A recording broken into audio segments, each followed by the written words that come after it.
বিসমিল্লাহির রহমানির রহিম।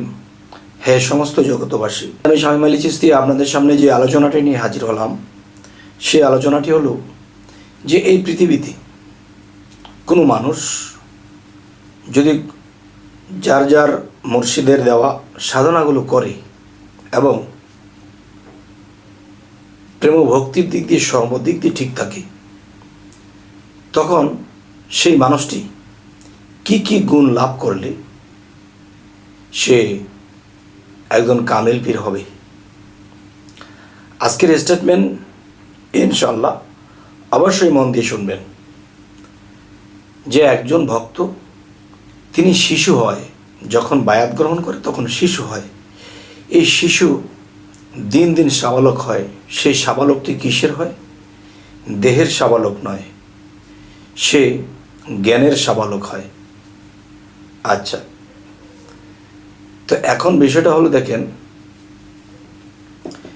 যে কি কি এবং কয়টা গুণ লাভ করলে সে একজন পীর হতে পারে। শুধু পীর নয়, কামেল পীর হতে পারে। কয়টা গুণ তার লাগবে? আচ্ছা, তাহলে যে কয়টা গুণের কথা আমি বলবো, অবশ্যই আপনারা এটা গুণে রাখবেন এবং এই গুণের পীর যদি আপনারা পান, তাহলে আপনি সেখানে মুর্শিদ ধরতে পারেন। আর যদি এই গুণগুলো না পান, তাহলে সেখান থেকে পালান। কেননা এই জীবনের একটা মূল্য আছে। আমি না জেনে না বুঝে আমি এক জায়গায় মুরিদ হয়েছি, সেখানে যা কিছু পাওয়ার কথা, যেখানে যা কিছু আমি সেখান থেকে পাবো, কিছুই পাইনি। তাহলে এই জীবনটা নষ্ট করে লাভ নেই, কারণ এই মানব জীবনের অনেক মূল্য। তাই আমি বলবো যে শুরু করব যে কথাগুলো দিয়ে এবং শেষ করব আমি এর ফয়সালা দিয়ে। আচ্ছা, প্রথমত কেউ যদি মুরিদ হতে যায়, তাহলে তখন পীরের মধ্যে কি কি গুণ দেখলে আপনি মুরিদ হতে পারবেন এবং কি কি গুণ আপনার মধ্যে আপনি লাভ করতে পারলে আপনি একজন কামেল পীর হতে পারবেন। আচ্ছা, সেটি হলো, দেখুন যে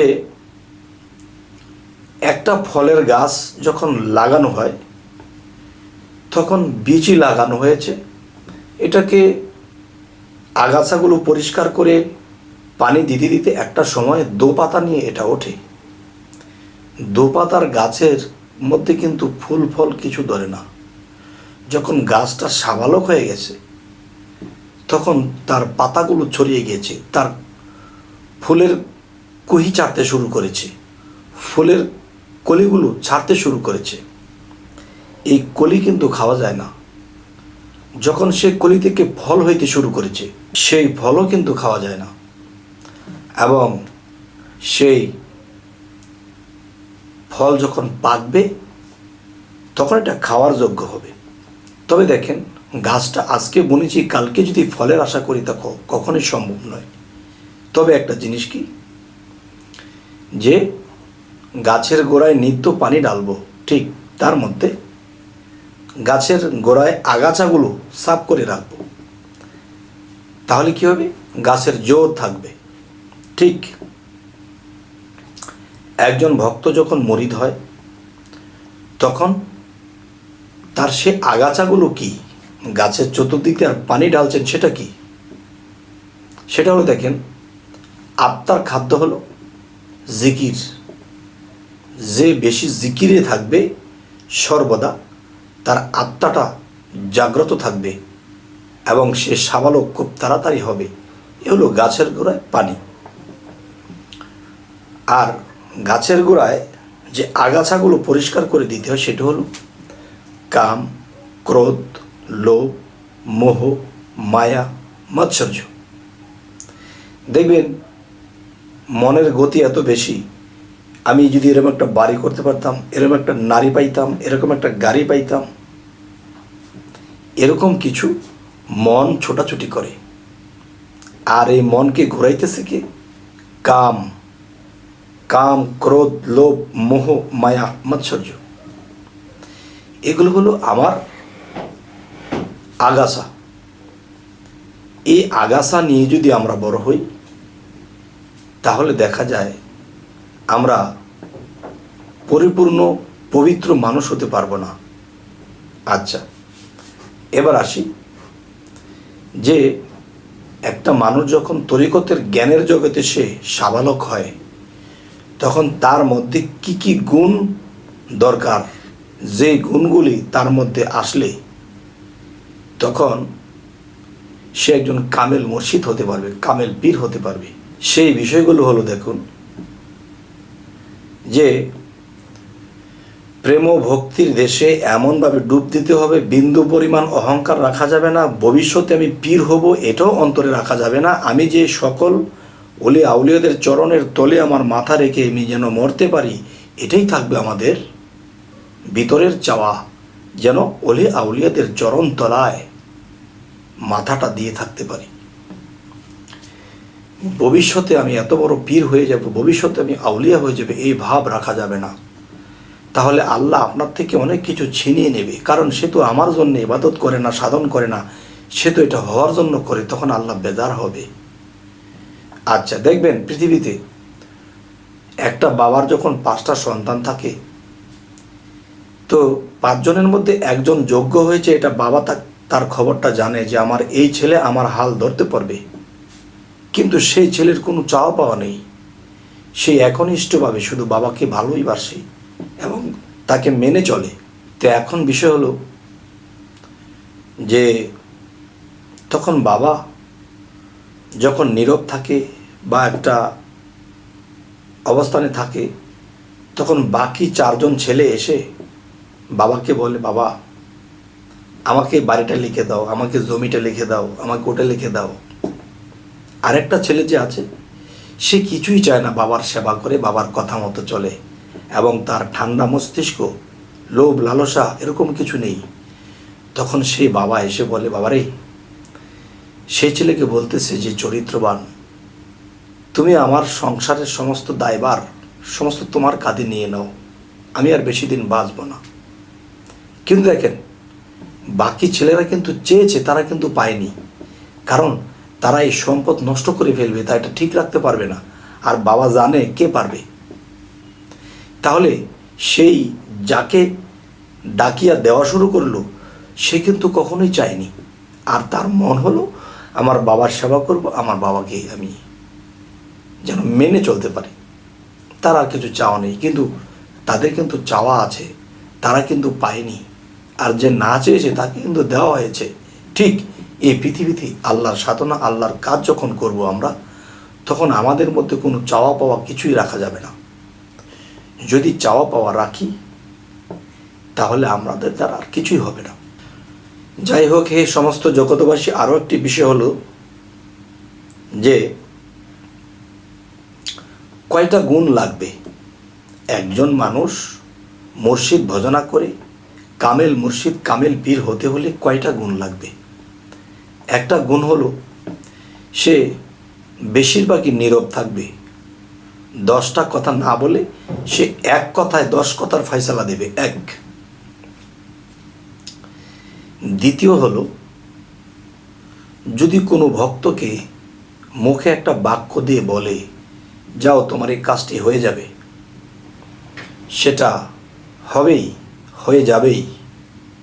আর এটা 100 বললে 2-1টা মিস হতে পারে, কিন্তু 98টাই তার ফলবে। এরপর সে রাতে 3টার আগে 4টার আগে ঘুমায় না, আল্লাহর কাজে ধ্যানে মগ্ন থাকে।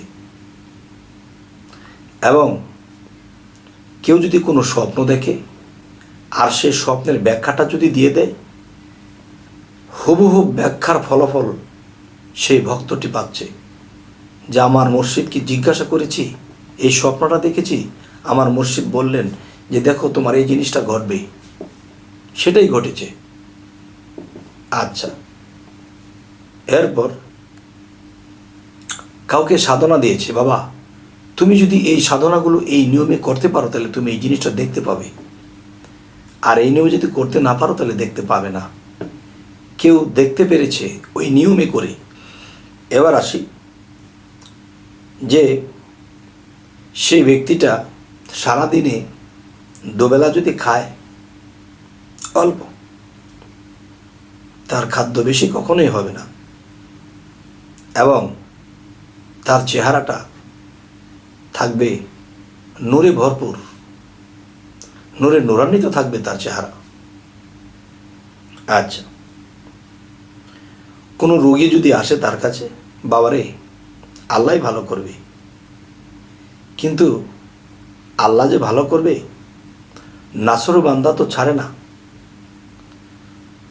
যদি কাউকে বলে যে তুমি ডাক্তারের কাছে যাও, তাহলে তাকে ডাক্তারের কাছেই যেতে হবে।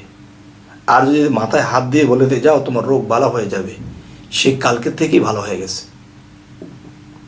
আচ্ছা, তাহলে এরকম কিছু গুণ একজন মুর্শিদ, একজন পীরের কাছে থাকতে হবে। আরও একটি বিষয় হলো, দেখুন, একজন ভক্ত অনেক দূর দেশ থেকে রওনা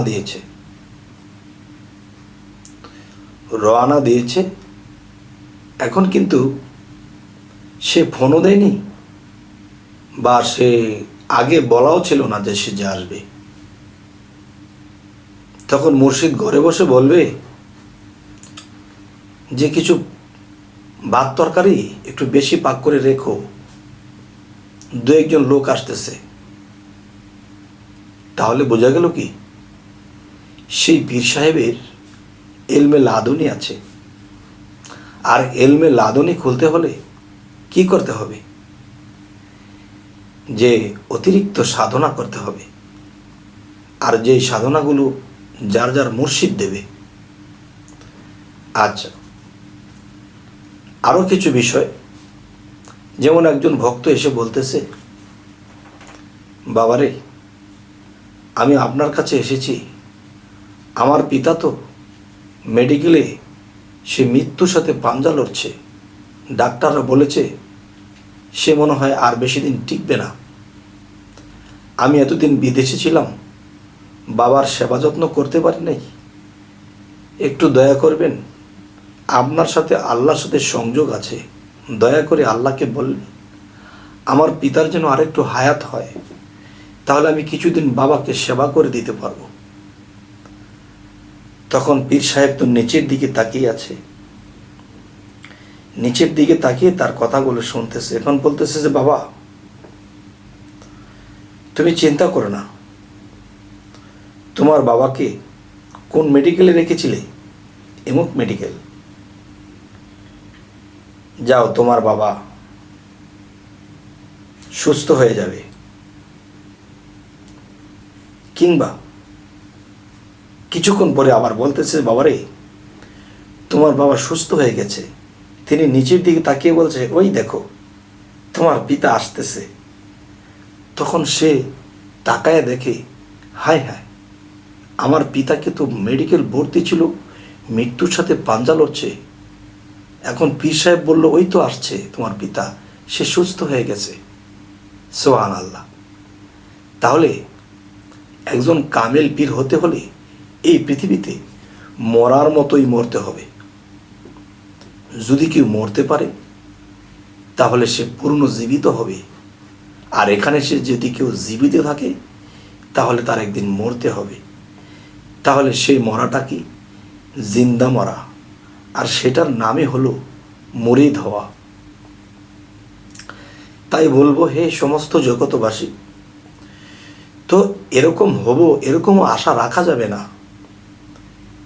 দেখা যায় আল্লাহর কাছে বলবো আল্লাহ এত বড় একটা আউলিয়া আমাকে বানাইও, আমাকে এত বড় একটা পীর বানাইও। না, এমন কথা ভাববেনও না কেউ। যদি এমন কথা চিন্তা করেন তাহলে আল্লাহ তাকে লাইন কেটে দেবে। কেননা সে আমাকে চায় না, সে এটা হতে চায়। তাহলে স্পৃহা শূন্য রাখতে হবে, মনের অন্তরের মধ্যে কোনো চাওয়া পাওয়া রাখা যাবে না, একমাত্র আল্লাহ রাসূল ব্যতীত, নিজের গাউসুল আজম ব্যতীত, নিজের মুর্শিদ ব্যতীত আর কিচ্ছুই চাওয়া রাখা যাবে না। তখনই আপনি একদিন যোগ্য হয়ে উঠবেন। তবে একটা পীরের, একজন কামেল পীরের বহু গুণ থাকে, তবে এর মধ্যে কয়েকটা গুণ আমি আপনাদেরকে বললাম। আচ্ছা, আরেকটা বিষয় হলো, এই গুণটাও থাকতে হবে। একজন ভক্তকে বিভিন্ন সাধনা দিয়েছে, দমের সাধনা দিয়েছে। দমের সাধনা কিন্তু অনেক কঠিন বাবা। তখন অনেক সময় দমের সাধনা করে যে দম আটকিয়ে কত ভক্ত মারা যায়। কেন মারা যায়? কারণ মুর্শিদ যখন তাকে সাধনা দিবে তখন মুর্শিদ তার দিকে দৃষ্টি রাখতে হবে, আর না হয় সেই ভক্তটি মারা যেতে পারে। তাই বলবো, হে সমস্ত জগতবাসী, যে আমরা যখন এরকম ভুলটা না করি, মুর্শিদ যখন আমাদেরকে সাধনা দেবে তখন মুর্শিদের চরণ ছুঁয়ে তখন বলবো কি, অবশ্যই আপনি আমার দিকে একটু দৃষ্টি রাখবেন যাতে আমি সাধনা করতে পারি। তখনই সেই ভক্তটি নিয়মিত সাধনা করতে করতে একদিন অনেক উচ্চ লেভেলে উঠে যেতে পারে, আর সেই ভক্তের মুখে তার মুর্শিদ কথা বলবে। তবে হে সমস্ত জগতবাসী, আমাদের চ্যানেলের আলোচনা ভালো লাগলে অবশ্যই সাবস্ক্রাইব করে নেবেন, এবং কী ধরনের আলোচনা আপনারা চাইছেন তাও আমাকে বলবেন, কমেন্ট করবেন। অবশ্যই সেই ভিডিও দেওয়ার চেষ্টা করব। তো সকলেই ভালো থাকবেন। আল্লাহ হাফিজ।